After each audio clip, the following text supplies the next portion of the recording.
Welcome to The Soft Life with me, Candy Washington, where we explore all things self-love, manifestations, and relationships with a cheeky dash of pop culture news. So be sure to subscribe, share, and join us on Patreon.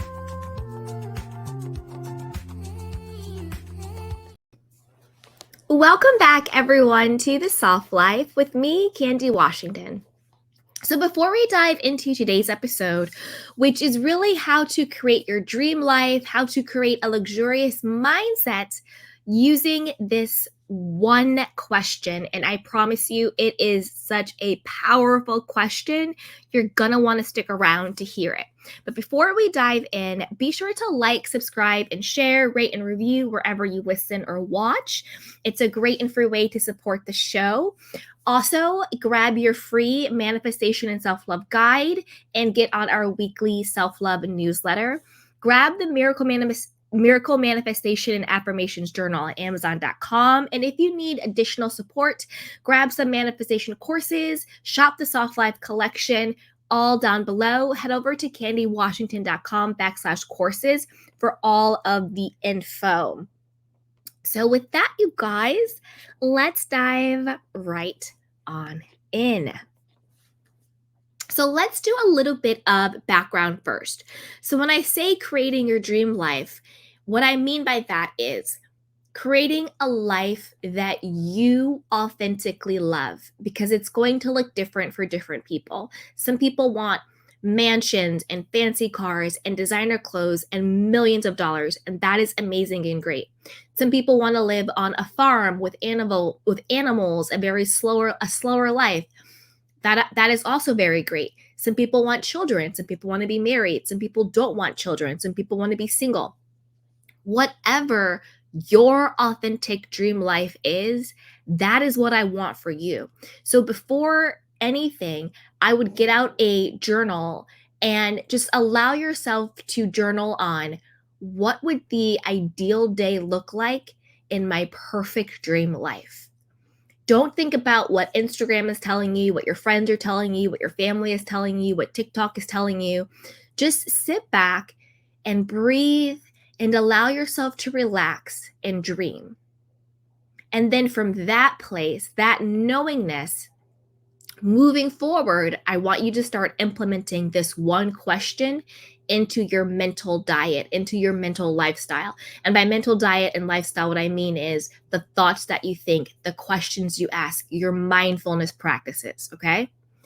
Now, we all know, whether it's from a scientific standpoint or a spiritual standpoint or whatever standpoint you want to come from, all of the experts, religious leaders, scientists, therapists, basically boil down the fact that the ultimate quality of your life is based upon your mindset, your belief system, and the thoughts that you think, and the relationship that you have to your thoughts and to yourself.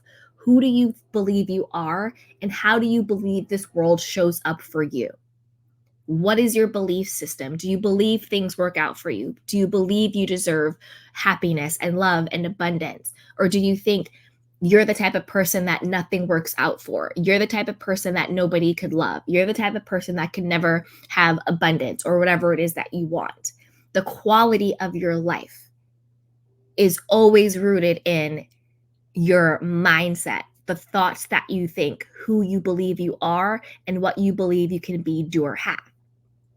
So from a manifestation standpoint, say you're on your manifestation journey and you are manifesting your dream life, you're calling in the things you want. This question will be so powerful for you. And I will get to the question, I promise.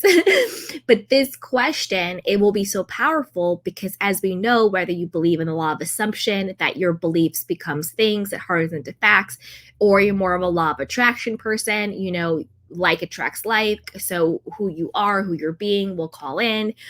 Whatever you believe in that realm, again, it all boils down to, what are the thoughts you're thinking? What is your belief system? Who do you believe you are and what you can be or do or have?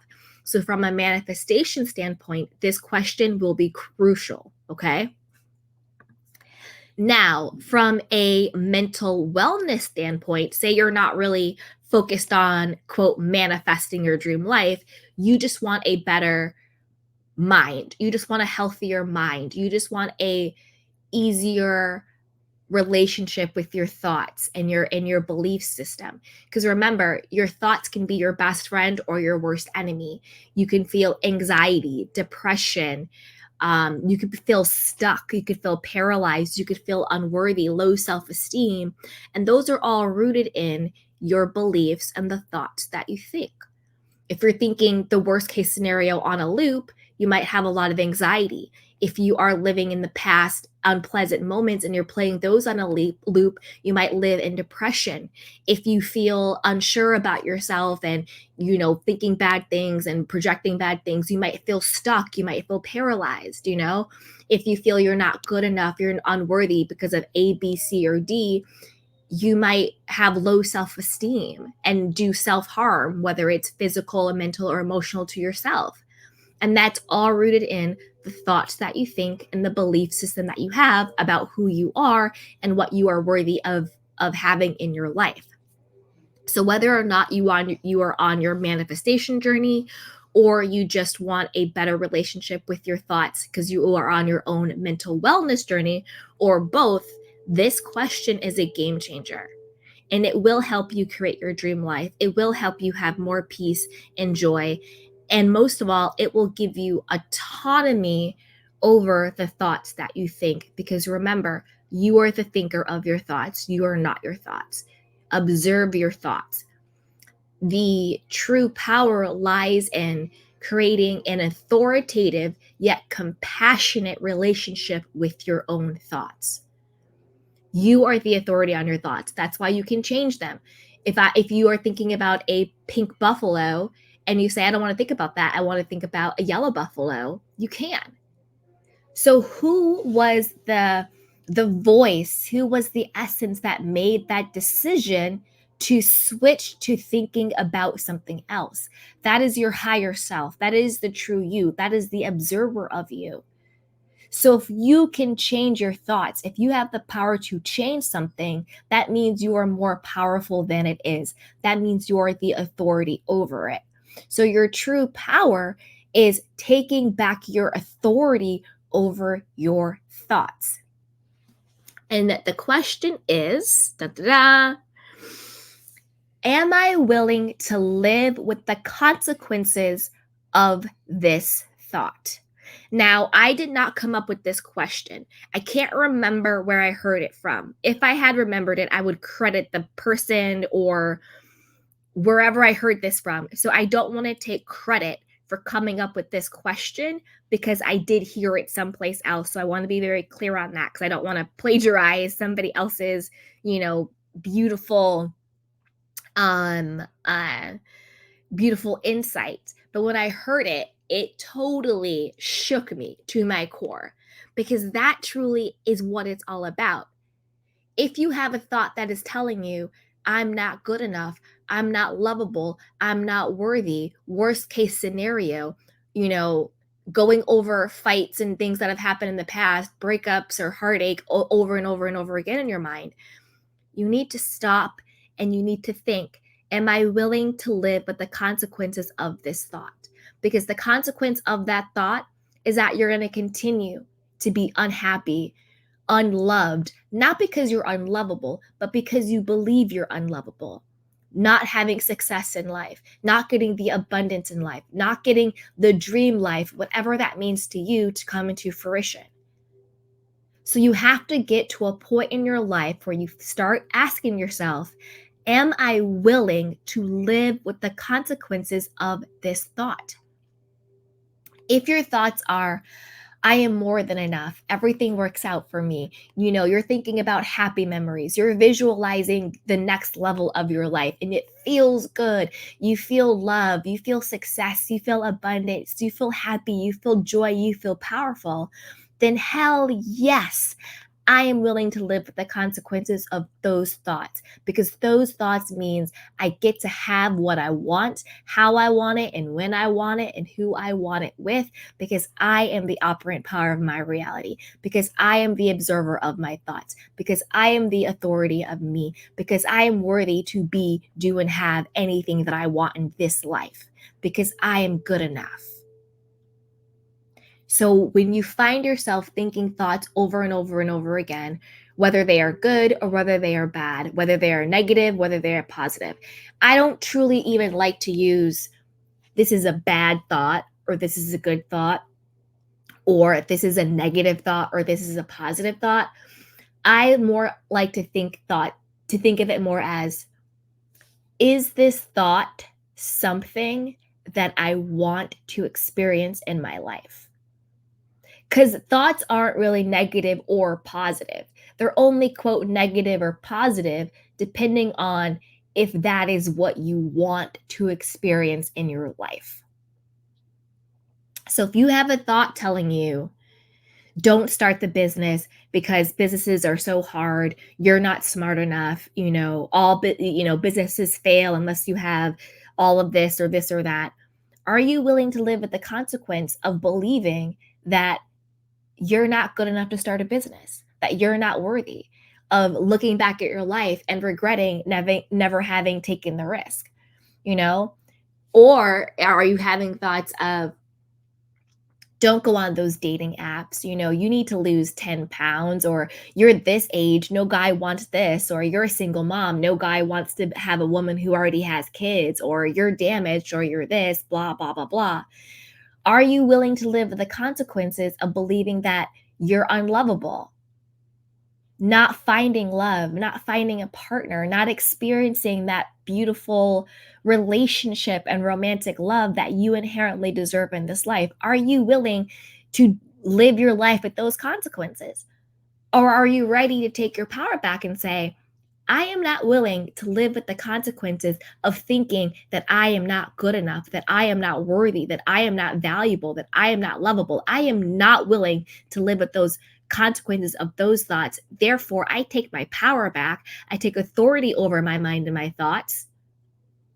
And I am now choosing to think until it becomes my belief that I deserve everything I want, that I am good enough. Simply because I exist, I deserve what I want. I am going to get the wealth I want. I am going to get the love I deserve. I am going to get the success. I am going to get the health. I am going to get whatever it is that you want in this world. Take your authority back. Become the observer of your thoughts, then become the authority of your thoughts. Because the consequence of not doing that is living a life that is unfulfilled, of not getting all of the joy and the love and the happiness and the abundance that is inherently yours simply because you exist. Okay? Now, after this short little break, I will show you some ways to really work on your mindfulness so that you can catch yourself in those moments of thinking thoughts that you do not want to experience. And then you can come back to this powerful question of, am I willing to live with the consequences of this thought? Okay. Ready to unlock your true potential and manifest the life of your dreams? Then I've got something super special just for you. Our mind-blowing self-love and manifestation courses. Picture this, a journey of self-discovery where you'll find a deep well of self-love and acceptance. Say goodbye to self-doubt and hello to unshakable confidence. Our courses are designed to help you embrace your worthiness and tap into the incredible power of self-love. But that's not all. We'll also dive deep into the transformative world of manifestations. You'll learn proven tools and techniques and strategies to align your thoughts, beliefs, and actions with your wildest dreams. So get ready to create the success, happiness, love, and abundance that you deserve. So what are you waiting for? Head over to candywashington.com/courses to get started. Again, that's candywashington.com www.mindfulness.com/courses.